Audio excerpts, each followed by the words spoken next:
Mana shu inson o'z farzandini shu rasmdan keyin mazza qilib o'ldirgan.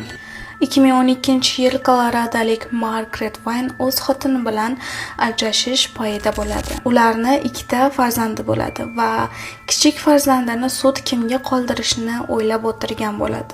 Va sud qarori bilan kichkina o'g'li Dilan otasinikiga bir borib turish kerak bo'ladi. Lekin Dilan umuman otasini ko'rishga ham kategorически против bo'ladi. Dilan 13 yosh bo'ladi va ular onasi bilan boshqa shtatda, otasi boshqa shtatda turadigan bo'ladi. Va 2012-yil Dilan otasini shtatiga uchib keladi, otasi kutib oladi. Dilan kechasi 9 da kelgan bo'ladi va ertalab u o'z do'sti bilan ko'rishmoqchi bo'ladi. Lekin o'sha kundan beri Dilanni hech kim ko'rmaydi va естественно o'rtog'inikiga bormagan bo'ladi. Politsiya